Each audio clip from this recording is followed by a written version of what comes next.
Although we consider the planet Earth as a solid object, it has differentiated, means separated into layers, according to the density of the material. The densest one is at the core, the red one here you see, is made of iron, and it is very hot. Part of it is liquid.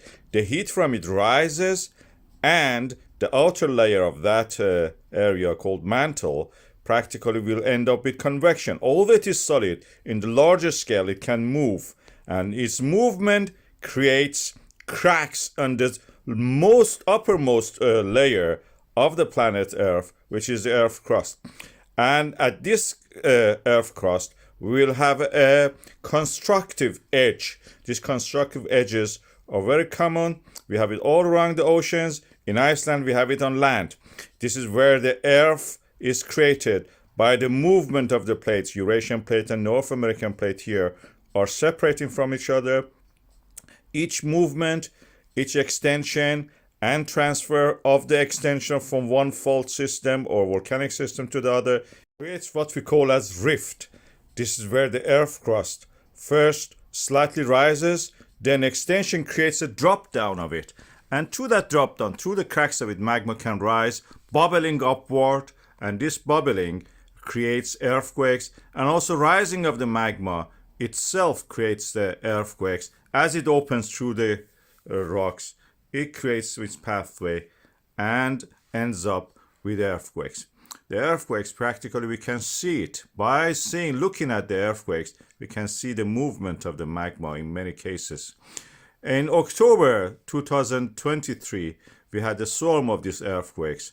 The whole southwest of the Iceland was shaking, and cracks appeared in the ground in the town of the Grindavik, which was evacuated subsequently. Now we are having a similar situation where the swarm of the earthquakes have started. We have all around, again, in the southwest of the Iceland, this swarm of the earthquakes, and not surprisingly, we had a crack. Through that crack, we had the magma erupting as lava. This was close to the town of the Grindavik. In October and November 2023, we had a lot of earthquakes, but no magma could reach through these cracks to the surface.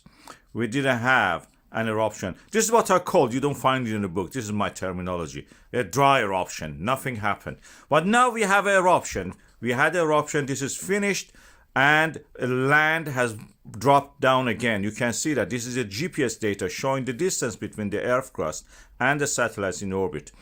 That shows the movement of the magma within the Earth crust. As it started, part of it has erupted in the south towards Grindavik. You see it here, south is toward the left. And it may continue moving toward the north because we have earthquake swarms in that area. And this is what the maps are showing it. Magma is moving in that part of the Earth crust, but it may not erupt immediately. But it's quite possible we have an eruption quite soon. Let's wait and see. This is what happened to the Iceland.